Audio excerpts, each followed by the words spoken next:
Hello दोस्तों, कैसे हैं आप सब। उम्मीद करते हैं आप सब बहुत अच्छे होंगे, आपकी पढ़ाई बहुत अच्छी चल रही होगी। दोस्तों, आज की इस क्लास में देखने वाले हैं हम प्रश्नावली 1.3 का भाग नंबर दूसरा। यानी इस प्रश्नावली के हमने दो भाग किए हैं। पहला भाग पहले ही अपलोड हो चुका है और ये है हमारा भाग नंबर दूसरा। इसमें देखेंगे हम बाकी के बचे हुए क्वेश्चन। हम पढ़ रहे हैं संख्या पद्धति और आप जुड़ चुके हैं मास्टर जी के साथ में। तो आइए दोस्तों, देखते हैं बिना किसी देरी के बिल्कुल सरल भाषा में दोस्तों, और आसान भाषा में इसको हम देखेंगे, समझेंगे और फिर इसका हल निकालेंगे। तो क्वेश्चन क्या पूछा है हमसे। दोस्तों, हम प्रश्न नंबर 3 से हल कर रहे हैं, क्योंकि भाग 1 में यानी पार्ट 1 में क्या किया है, हमने प्रश्न नंबर 1 और प्रश्न नंबर 2 पहले से ही हल कर लिया है। तो आज हम देखने वाले हैं प्रश्न नंबर 3 से। क्वेश्चन है, निम्नलिखित को P/Q के रूप में व्यक्त कीजिए, जहाँ P और Q पूर्णांक है और तथा Q बराबर क्या नहीं होना चाहिए, 0। दोस्तों, ये मतलब बता रहा है कि हमें परिमेय संख्या में इसको बताना है। इस संख्या को जो है ना, ये हमारा क्वेश्चन है, इसको हम हल करेंगे तो इसको हमें P/Q के रूप में लिखना है, बस वही पूछ रहा है। तो क्वेश्चन है हमारा कौन सा, 0.6 के बार, यानी 6 के ऊपर क्या लगा है, बार। 6 के ऊपर लगा है क्या, बार। बस दोस्तों, इसको हल करना है हमें, इसको हमें लिखना है P/Q के रूप में। तो देखते हैं, इसका हल करते हैं यहाँ से बिल्कुल आसान भाषा में। दोस्तों, बिल्कुल ध्यान से देखिएगा और लास्ट में इसको नोट भी कर लीजिएगा, या फिर आप स्क्रीनशॉट भी इसका ले सकते हैं।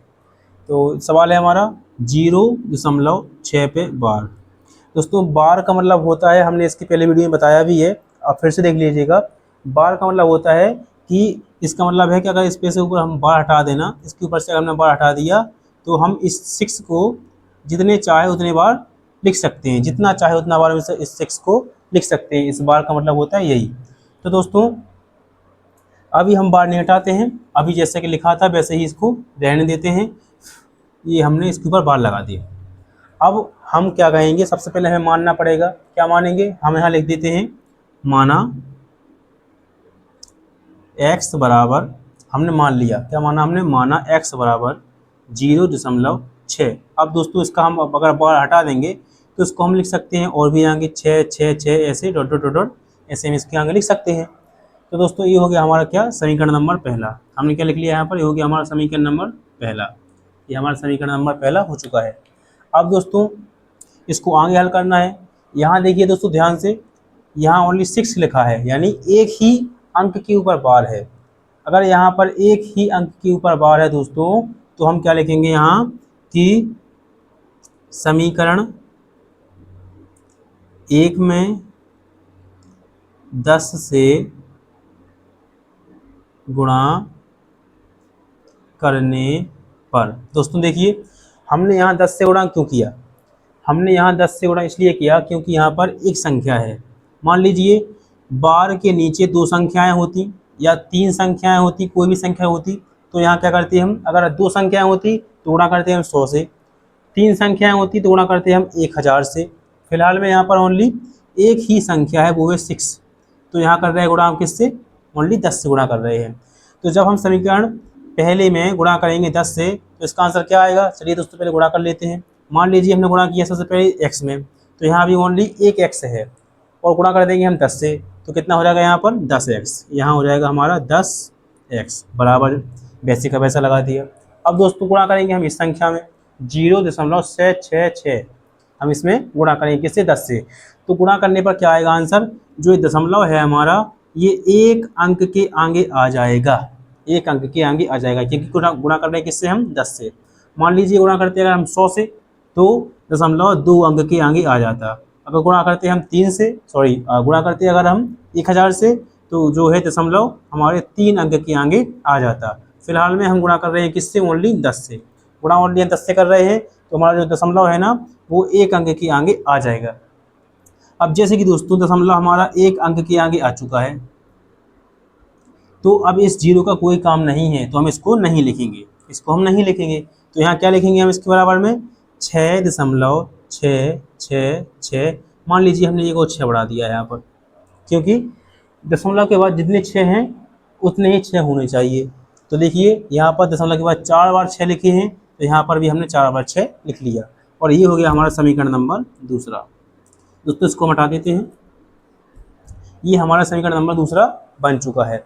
अब क्या करना है हमें, दोस्तों अब हमें करना है, देखिए यहाँ लिखा है ओनली 1x और यहाँ लिखा है ओनली, यहाँ लिखिए कितने 10x, यानी कि समीकरण नंबर दूसरा जो है वो बड़ा है समीकरण नंबर 1 से।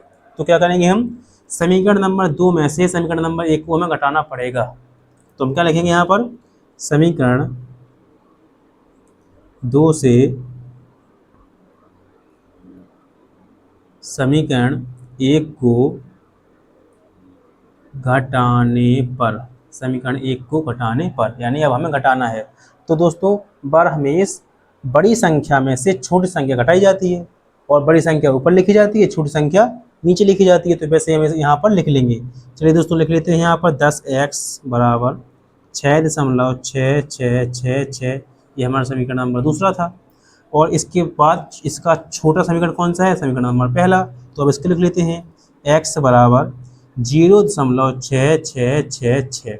अब दोस्तों हमें क्या करना है, यहाँ पर माइनस करना है, यहाँ पर हमें घटाना है। तो घटाइए इसको। जैसे ही हम इसको घटाएंगे दोस्तों, तो 6 में 6 गया, 0 बचा, यहाँ भी 0 बचा, यहाँ भी 0 बचा और यहाँ भी कितना बचा, 0, यानी ये सब आपस में कैंसिल हो गए। क्या हो गया, ये सब आपस में कैंसिल हो गए। बचा क्या यहाँ पर, दशमलव से दशमलव भी क्या हो गया, कैंसिल हो गया। 6 में से 0 गए तो क्या बचा, 6 बचा। 6 में से 0 गए तो कितने बचे हमारे, 6 बचे। अब यहाँ पर बराबर जैसे का वैसा लगा देंगे। 10x में से 1x निकाल लो, 10x में से 1x निकाल दो, बचेंगे कितने हमारे, 9x। हमारे 9x यहाँ पर बचे। अब इसको हल करेंगे हम। जैसे ही हम इसको हल करेंगे दोस्तों, ये है हमारा चर, और जब अगर चर गुणा में हो और हमें पक्षांतर करना है तो चर कहाँ पहुँच जाता है, बराबर में, और जो गुणा में है अचर ये पहुँच जाता है हमारे भाग में।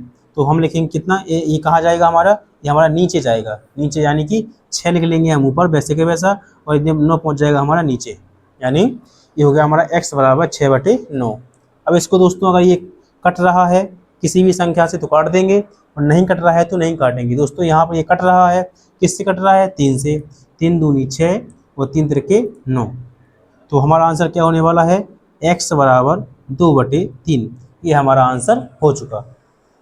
दोस्तों अब देखते हैं क्वेश्चन नंबर दूसरा। क्वेश्चन नंबर दूसरा बिल्कुल सेम टू सेम ऐसे ही है। अगर आपको ये समझ में आया तो इसकी आप स्क्रीनशॉट ले सकते हैं या फिर इसको आप नोट भी कर सकते हैं। अब आते हैं क्वेश्चन नंबर दूसरे ऊपर।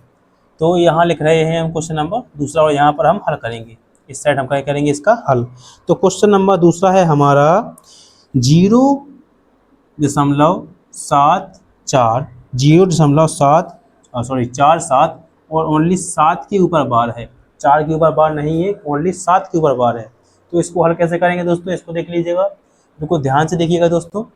चलिए इसको हल करते हैं। यहाँ लिखते हैं हम हल, और यहाँ से हल करना शुरू करते हैं। तो यहाँ लिखा है क्या, 0.047 पर बार, 4 पर नहीं है, ओनली बार किस पर है, ओनली बार 7 पर है। अब इसको हल करेंगे हम। तो दोस्तों जैसे हमने यहाँ किया था वैसे हम यहाँ करेंगे। यहाँ क्या लिखना है हमें, माना, हम लिखेंगे माना x बराबर, माना x बराबर 0.4, क्योंकि 4 पर बार है नहीं तो इसको हम नहीं लिखेंगे। 7 पर बार है तो 7 को हम लिख सकते हैं। तो हमने यहाँ पर 7 को 4 बार लिख लिया और डॉट डॉट करके बन गया हमारा समीकरण नंबर पहला। अब आते हैं आगे वाले स्टेप पर। दोस्तों यहाँ देखिए ओनली एक ही संख्या के ऊपर बार था, तो यहाँ भी ओनली एक ही संख्या के ऊपर बार है, यानी हम क्या करेंगे, 10 से गुणा करेंगे। अगर 2 संख्याओं के ऊपर बार होता तो किससे करते हैं गुणा, 100 से करते। यहाँ पर फिलहाल 1 पर है तो हम किससे गुणा करने वाले हैं, 10 से। तो यहाँ क्या लिखेंगे हम, समीकरण 1 में 10 से गुणा करने पर, यानी हमने 10 से गुणा किया इसमें। तो सबसे पहले गुणा करेंगे हम x में, तो ये होने वाला है हमारा 10x, फिर बराबर वैसे का वैसा लगा देंगे। अब गुणा करेंगे हम इस संख्या में, तो क्या बताया था हमने कि अगर गुणा 10 से करेंगे तो ये दशमलव है ना, एक संख्या के आगे पहुंच जाएगा, वैसे यहाँ पर हो जाएगा और ये 0 का कोई काम फिर नहीं रहेगा।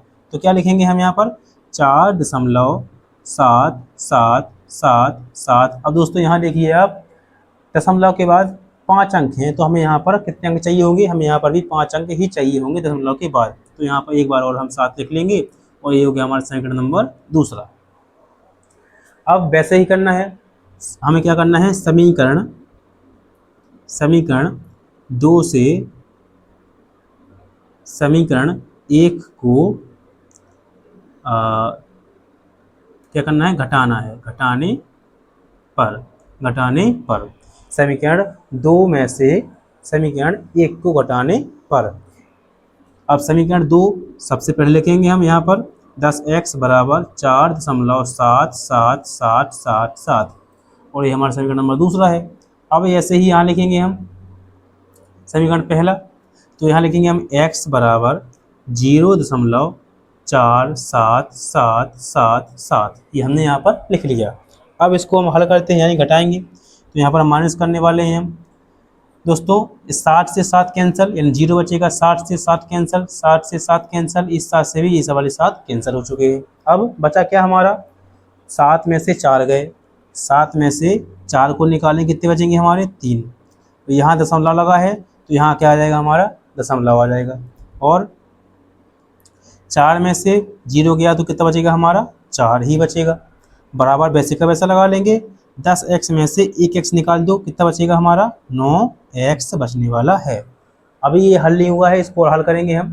तो दोस्तों इसको हम ऊपर लिख लेंगे, क्या लिखना है हमें, 9x बराबर 4.3, 9x बराबर 4.3। इसका पक्षांतर करेंगे फिर से हम, तो क्या आने वाला है हमारा x बराबर 4.3 ऊपर आएगा और 9 आ जाएगा हमारा नीचे। अब इसका जैसे ही हम इसका जो है दशमलव हटाएंगे, इसका हमने दशमलव हटा दिया। अब दशमलव क्या है, दशमलव हमारा एक अंक के पहले है, यानी एक अंक, देखो दशमलव के बाद हमारा ओनली एक ही अंक है, यानी हम दशमलव हटाएंगे तो ओनली एक ही 0 नीचे लगाएंगे। तो हमारा क्या आंसर होने वाला है, x बराबर 43/90, ये हो गया हमारा आंसर। ये हमारा क्वेश्चन नंबर दूसरे का आंसर हो चुका है दोस्तों। ये हमारा क्वेश्चन आंसर पहला रहा, ये हमारा क्वेश्चन आंसर दूसरा रहा, क्वेश्चन दूसरा है। तो आप इसका भी स्क्रीनशॉट ले सकते हैं या फिर नोट कर सकते हैं, और आप इसका भी स्क्रीनशॉट ले सकते हैं या फिर इसको भी नोट कर सकते हैं। अब मैं सोच रहा हूँ कि आप क्वेश्चन नंबर तीसरा जो है आपको होमवर्क में दे दूँ। दोस्तों ये रहा आपका क्वेश्चन नंबर तीसरा, यहाँ पर मैं लिख देता हूँ, आप इसको नोट कर लीजिएगा अपने होमवर्क में, और नेक्स्ट वीडियो में मैं इसका जो है इसको करूँगा और आप इसका आंसर हमें कमेंट बॉक्स में बताइएगा करके। तो मैं देता हूँ इसका जो सवाल है वो आपको दे देता हूँ, 0.0001 पे बार, यानी इन तीनों पर इसमें बार है, इस बार इन तीनों पर बार है। तो आप इनको हल करके दीजिएगा दोस्तों, हमें कमेंट बॉक्स में इसका आंसर बताइएगा, और अब हम नेक्स्ट वीडियो में इसका आंसर बताएंगे। अब चलते हैं दोस्तों क्वेश्चन नंबर 4 की तरफ। हमारा क्वेश्चन नंबर तीसरा जो है वो पूरा का पूरा हो चुका है। तो दोस्तों ये रहा हमारा क्वेश्चन नंबर चौथा। ये क्या कह रहा है, 0.9999, यानी 0.999 को P/Q के रूप में व्यक्त कीजिए। हमें क्या करना है, जो ये सवाल है इसको P/Q के रूप में व्यक्त करना है, यानी ये सवाल बिल्कुल क्वेश्चन नंबर 3 की तरह ही है, बल्कि बस इसको थोड़ा हटके बना दिया गया है। बिल्कुल सरल क्वेश्चन है, वैसे ही करेंगे दोस्तों हम, देख लीजिए बिल्कुल आराम से और ध्यान से देखिएगा दोस्तों थोड़ा। तो हम यहाँ करते हैं हल, सबसे पहले लिखेंगे यहाँ पर हम हल और शुरू करेंगे। ये लिखा है 0.9999, यानी 5 बार 9 है यहाँ पर। दोस्तों क्या आप कुछ देख पा रहे हैं यहाँ पर कि यहाँ पर दशमलव के बाद 999 यही आ रहे हैं, और आगे भी ये आ सकते हैं, क्योंकि यहाँ पर क्या है, जो यहाँ पर डैश लगे, यानी यहाँ पर बोलते हैं ना अपन डॉट डॉट, यानी इसके आगे भी आप आ सकते हैं। इसको हल कैसे करेंगे दोस्तों, अगर हम इसको बनाना चाहें, इसको हम बनाएंगे तो 0.9 पर बार लिख सकते हैं, क्योंकि 9 बार बार आ रहे हैं, तो हम 9 के ऊपर बार ऐड कर सकते हैं, नहीं लगा सकते हैं। अब क्वेश्चन देखिए दोस्तों, बिल्कुल वैसे ही बन चुका है जैसे क्वेश्चन नंबर तीसरा था। अब इसको हम हल कैसे करेंगे, हम करेंगे माना, करना वैसे ही है हमें, माना x बराबर 0.9999, ये हमने यहाँ पर लिख लिया, और ये हो गया हमारा समीकरण नंबर पहला। अब क्या करेंगे हम, अब दोस्तों यहाँ पर देखिए ओनली 9 के ऊपर बार लगाया है हमने, यानी हम यहाँ पर भी किससे गुणा करने वाले हैं, 10 से गुणा करने वाले हैं।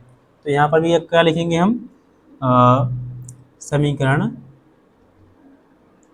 1 में 10 से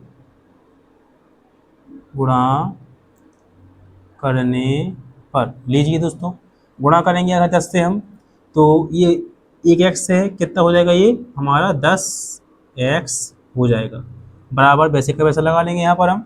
अब जैसा कि हम 10 से गुणा कर रहे हैं तो हमारा ये जो दशमलव है ये एक अंक के आगे पहुँचने वाला है, तो यहाँ हम लिख लेंगे क्या 9.99999, यानी यहाँ दशमलव के बाद 4 बार 9 थे ना, तो हमें दशमलव के बाद 4 बार 9 ही लेना है, ले लिया हमने।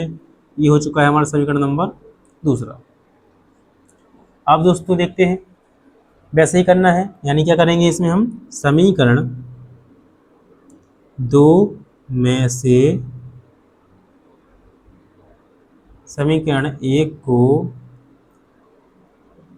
घटाने पर, लीजिए दोस्तों अब घटाइए, तो सबसे पहले लिखेंगे समीकरण को हम दूसरे वाले को, 10x बराबर 9.9999, ये हो गया हमारा समीकरण नंबर दूसरा। अब लिखेंगे समीकरण नंबर पहले को इसके नीचे हम, तो x बराबर 9, सॉरी दोस्तों यहाँ पर लिखना था हमें 0, तो 0.9999 लो। अब इसको हम क्या करेंगे माइनस कर लेंगे यानी घटाएंगे, तो जैसे ही 9 में से 9 गया कुछ नहीं बचा, यानी ये 4 9 से 4 9 कैंसिल हो गए, बचा क्या हमारा ओनली 9, 9 में से 0 गया तो 9 ही तो बचा, बराबर यहाँ लगा दिया हमने वैसे का वैसा। 10x में से 1x निकाल तो बचने वाले हैं यहाँ पर हमारे 9x। अब हम इसको हल करेंगे और आगे पक्षांतर करेंगे इसका हम, तो x बराबर ये 9 ऊपर एक वाले 9 नीचे आ चुके हैं।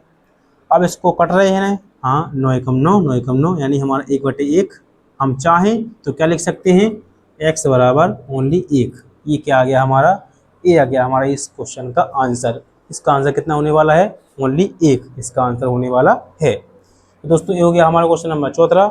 अब देखते हैं हम क्वेश्चन नंबर 5। तो दोस्तों ये लिख लिया है हमने क्वेश्चन नंबर 5वां, और इसको हल करते हैं। दोस्तों इसको ध्यान से देखिएगा, इसका जो हल है थोड़ा लंबा होने वाला है, तो इसको हम बिल्कुल आसान भाषा में और उनको ध्यान से देखने वाले हैं।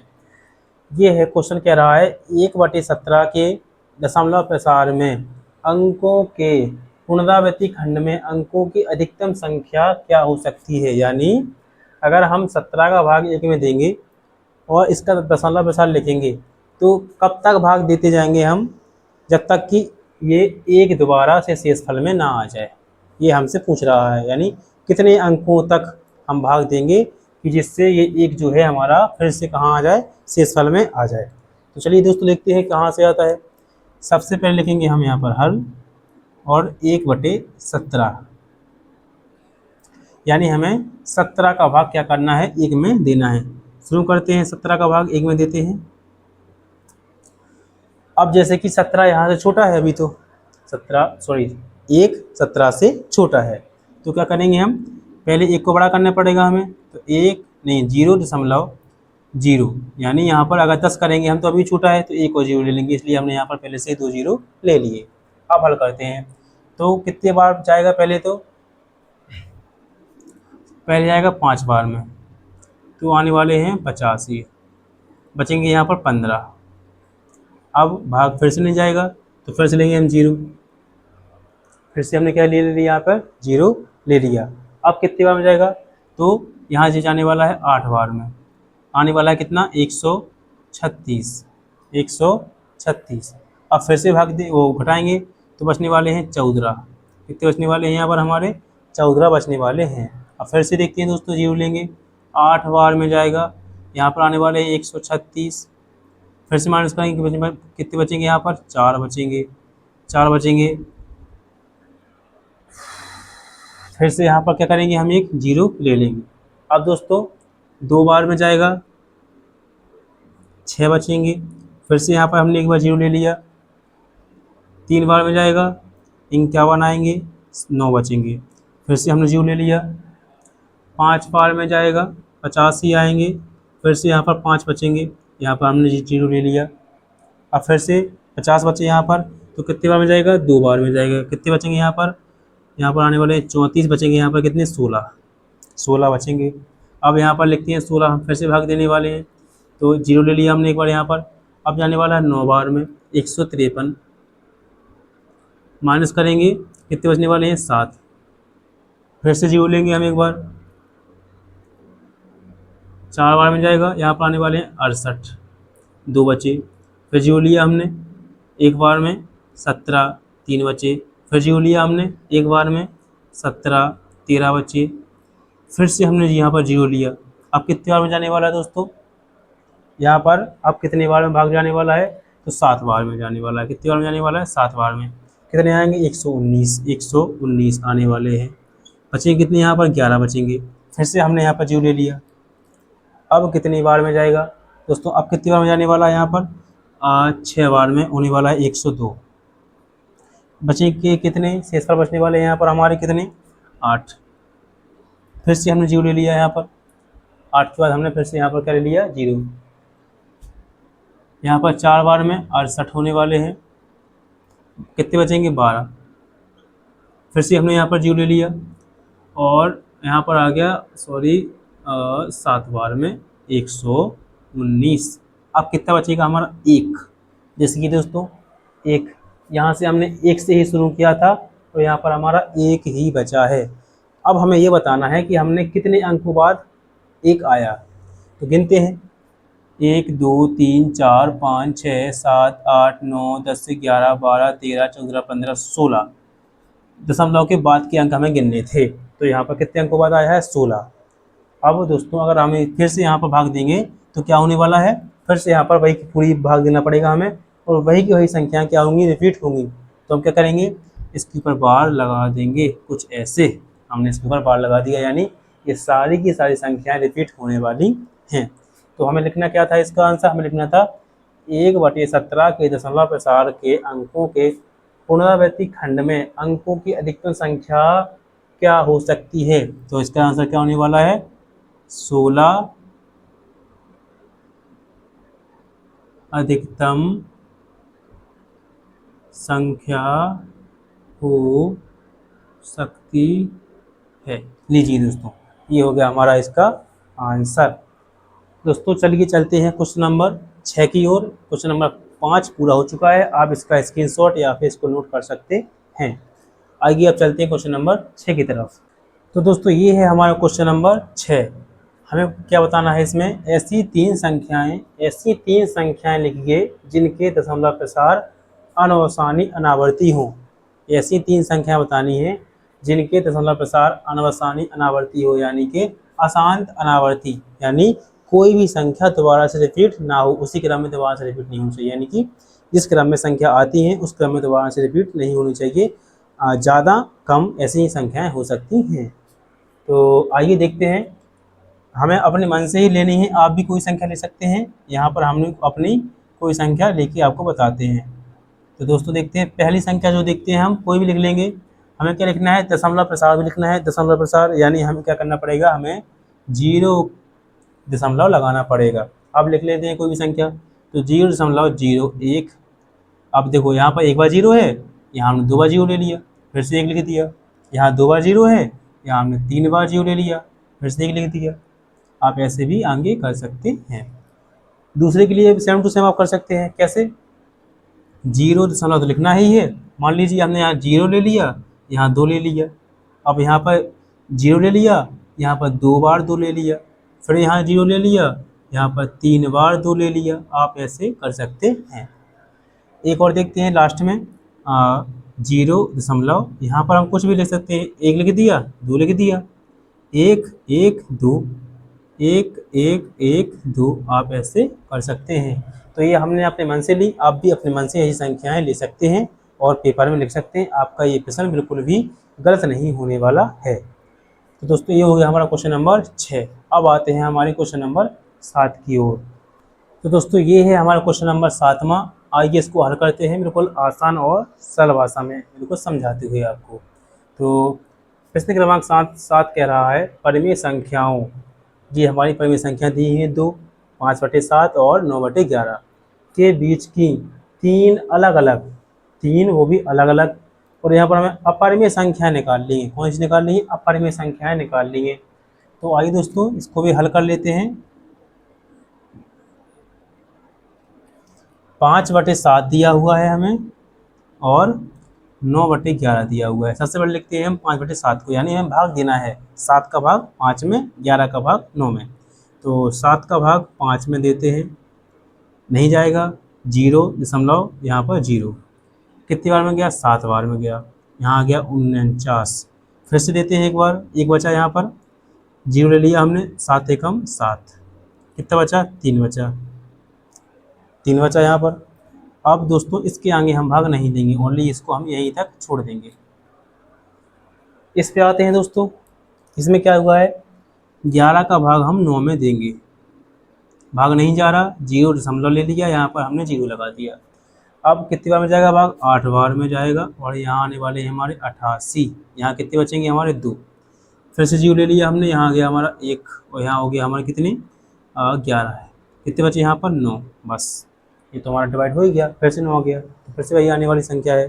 बस हमें ओनली जो इसके भागफल हैं ये दोनों देखने हैं। यहाँ देखिए 0.71, 0.81 इनको देखना है। तो यहाँ लिख लेते हैं हम 0.71 और यहाँ लिख लेते हैं हम 0.81। इनको हमें छोड़ना है, इनको छोड़ दीजिए। अब इनके बीच की संख्या निकाल लीजिए, कोई सी भी 3 संख्या हो सकती हैं, 71 से 81 के बीच की कोई सी भी संख्या हो सकती हैं, 72, 73, 74, 75, 76, 77, 78, 79, 80, कोई भी संख्या हम लिख सकते हैं। तो मान लीजिए हमने लिख लिया यहाँ पर 0.71, 0.71 और इसके आगे कोई भी लिख सकते हैं दोस्तों, 0.71 एक संख्या होगी हमारी, नहीं सॉरी दोस्तों, यहाँ पर 71 तो लिखा ही है पहले से, सॉरी 0.73 लिख लिया, एक होगी हमारी। दूसरी कौन सी हो सकती है हमारी, 0.75। तीसरी कौन सी हो सकती है हमारी, 0.80 यानी 80। अब दोस्तों ये होगी हमारी कौन सी संख्याएं, होगी हमारी अपरिमेय संख्याएं। क्यों, क्योंकि ना तो इसको डिवाइड होना है और ना ही इसको डिवाइड होना है, इसलिए हमने ओनली 2-2 अंक तक ही डिवाइड किया है। आप भी ऐसे ही कर सकते हैं। कोई भी डाउट हो अगर आपको तो आप कमेंट में पूछ लीजिएगा, क्योंकि कमेंट बॉक्स सिर्फ आपके लिए है, मैं उसका जवाब ज़रूर दूंगा। और मिलते हैं अब नेक्स्ट क्लास में। प्रश्नावली 1.3 यहाँ पर समाप्त होती है। प्रश्नावली 1.4 की जो क्लास है वो आपको नेक्स्ट डे यानी अगले दिन मिल जाएगी, और ऐसे ही शानदार तरीके से पढ़ेंगे, बिल्कुल आसान भाषा में, बिल्कुल आपकी भाषा में पढ़ने वाले हैं। तो अगर वीडियो थोड़ी सी पसंद आई हो अगर, तो सब्सक्राइब कीजिएगा, अपने दोस्तों को शेयर कीजिएगा, लाइक कीजिएगा दोस्तों वीडियो को, और कमेंट में अपने डाउट पूछना ही पूछना है। धन्यवाद दोस्तों, मिलते हैं नेक्स्ट वीडियो में, तब तक के लिए जय हिंद, जय भारत।